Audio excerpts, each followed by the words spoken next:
Dear student, आज ई lecture के अंदर जो हम टॉपिक पढ़ रहे हैं वो है financial modelling.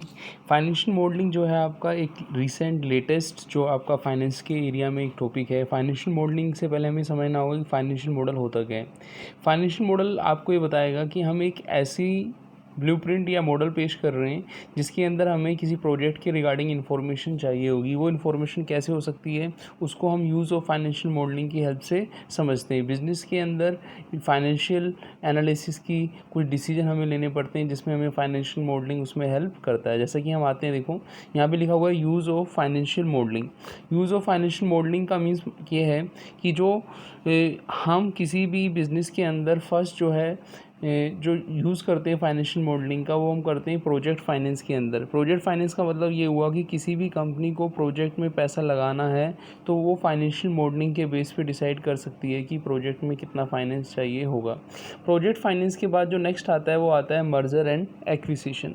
Merger and acquisition, जैसे आपने मर्जर्स पढ़ा है, टाइप्स ऑफ मर्जर पढ़े, एक्विजिशन और टाइप ऑफ एक्विजिशंस पढ़े। तो दो कंपनियों का मर्ज करना है तो मर्जर करना चाहिए या फिर नहीं करना चाहिए, मर्जर करने से पहले हम फाइनेंशियल मॉडलिंग की हेल्प से वो डिसीजन ले सकते हैं। फिर आपने डिस्काउंटेड कैश फ्लो मॉडल आपने पढ़ा होगा कैपिटल बस्टिंग के अंदर, कैसे हम कैश एंड फ्लो के बेसिस पर हम किसका डिसाइड करते हैं, आपका IRR हुआ, आपका NPV हुआ। तो वो जो आपकी ARR IRR NPV थी उनके बेस पर हम डिसीजन मेकिंग करते हैं। फिर है वैल्यूशन। वैल्यूशन हम किसी के रिगार्डिंग भी कर सकते हैं, सिक्योरिटी के रिगार्डिंग भी कर सकते हैं, बिजनेस के रिगार्डिंग भी कर सकते हैं।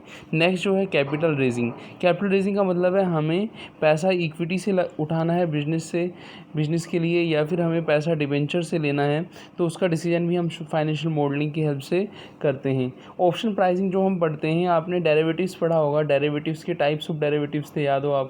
उसके अंदर हमने पढ़ा था आपका फर्स्ट रहता है फॉरवर्ड, फिर रहता है आपका फ्यूचर और फिर रहता है ऑप्शन। तो ऑप्शन प्राइसिंग के अंदर डेरिवेटिव की प्राइसिंग क्या होगी वो भी हम फाइनेंशियल मॉडलिंग की हेल्प से डिसाइड कर सकते हैं। तो यहाँ पे हमने समझा कि फाइनेंशियल मॉडलिंग कैसे बिजनेस के लिए यूज़फुल है। अब हम फाइनेंशियल मॉडलिंग की मीनिंग को कंप्लीट करते हैं। जैसे फाइनेंशियल मॉडलिंग क्या है, फाइनेंशियल मॉडल जो है is the system of mathematical equation, logic और data that describe the relationship between financial and operating variable.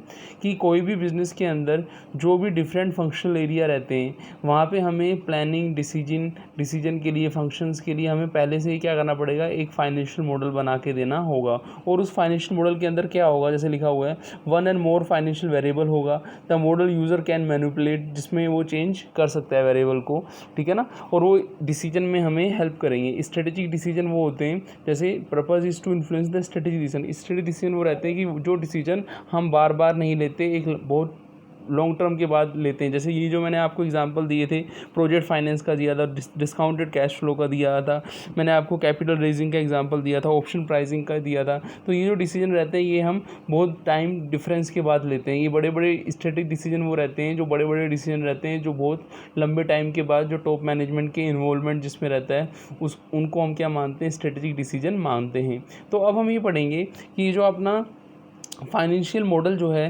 Financial modelling जो है हमें किस में हेल्प करेगी, स्ट्रेटेजिक डिसीजन के अंदर हेल्प करेगी। तो अभी हमने पढ़ा कि फाइनेंशियल मॉडल है क्या, फाइनेंशियल मॉडलिंग का हम यूज़ करके कैसे स्ट्रेटेजिक डिसीजन लेते हैं। आगे हम ये पढ़ेंगे कि फाइनेंशियल मॉडलिंग के क्या क्या एग्जाम्पल हो सकते हैं। आइए देखिए, तो जब हम एग्जाम्पल की तरफ बढ़ते हैं फाइनेंशियल मॉडलिंग के एग्जाम्पल की तरफ, तो जैसे यहाँ पे फर्स्ट दिया है valuation of A security doing equity valuation of the Tata Motors. मान लीजिए आपको किसी कंपनी का सिक्योरिटी का वैल्यूशन करना है कि टाटा मोटर्स के शेयर का जो प्राइस एट प्रेजेंट चल रहा है, आपके लॉन्ग टर्म में आने वाले टाइम में उसका प्राइस कितना होगा, तो हम फाइनेंशियल मॉडलिंग के बेस पर ये कैलकुलेट कर सकते हैं। फिर नेक्स्ट क्या है आपका viability of A project. Viability of project का मीन्स ये हुआ कि जैसे मान लीजिए हम एक प्रोजेक्ट देखें, जैसे इस building bullet train between Bombay and Pune is financially viable project, कि हमें जो हमने बॉम्बे से पुणे के लिए जो हमने बुलेट ट्रेन का जो हमने प्रपोजल रखा है, क्या वो प्रोजेक्ट सही है। तो इसका हाँ या ना हमें किससे पता चलेगा, फाइनेंशियल मॉडलिंग से पता लगेगा। फिर नेक्स्ट लिखा हुआ है benefit of merger, how much price Amazon should pay to acquire the Snapdeal. जो अमेजन यदि स्नैपडील का एक्वायर करती है तो उसको एक्वायर करने से कितना पेमेंट करना पड़ेगा, दूसरा कि वो एक्विजिशन करने का फ़ायदा है या फिर नहीं है। तो एक्विजिशन करने से पहले हम फाइनेंशियल मॉडलिंग के बेस पर ये डिसाइड कर सकते हैं। फिर लिखा हुआ है financial credit analysis of A company. Financial credit analysis, जैसे इसका एग्जांपल हम ले सकते हैं कि जब बैंक लोन देता है, shall bank give to loan any project, कि किसी प्रोजेक्ट के लिए XYZ कोई भी प्रोजेक्ट है उसके लिए बैंक लोन देगा या फिर नहीं देगा, तो वो फाइनेंशियल एनालिसिस या क्रेडिट एनालिसिस के बेस पर ही लोन देता है। तो फाइनेंशियल एनालिसिस या क्रेडिट एनालिसिस जो हम करते हैं वो फाइनेंशियल मॉडलिंग के अंदर हम सीखते हैं।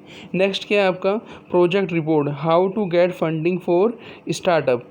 जैसे स्टार्टअप की बात करें, जैसे कि आपने देखा होगा कि जियो जो था, जियो को किसने शुरू किया था, रिलायंस ने शुरू किया था। तो क्या रिलायंस को जियो में जो इन्वेस्टमेंट किया है वो उसको करना चाहिए था, तो इसका डिसीजन भी हम फाइनेंशियल मॉडलिंग की हेल्प से करते हैं।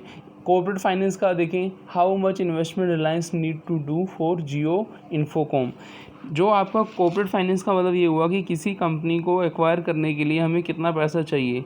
आपको पता हो तो जो रिलायंस ने जियो में पैसा लगाया होगा, तो ये क्या डिसीजन रातों रात हुआ होगा? नहीं, इसके पीछे फाइनेंशियल मॉडलिंग रही होगी। फाइनेंशियल मॉडलिंग के अंदर कुछ पैरामीटर्स रहते हैं, उन पैरामीटर्स को हमने चेक किया होगा कि भाई पैसा लगाने से फ़ायदा होगा या फिर नहीं होगा। इन सारे पैरामीटर्स को चेक करने के बाद ही जो हमने 3000 लाख करोड़ रुपए लगाए थे रिलायंस ने जियो के अंदर, तो वो बहुत बड़ा डिसीजन था। तो कहने का मतलब ये रहा कि ये जो अपना टॉपिक है फाइनेंशियल मॉडलिंग, हाँ, यहाँ पे हम ये समझेंगे कि ये जो इतने बड़े बड़े डिसीजन हैं ये हम कैसे लेते हैं।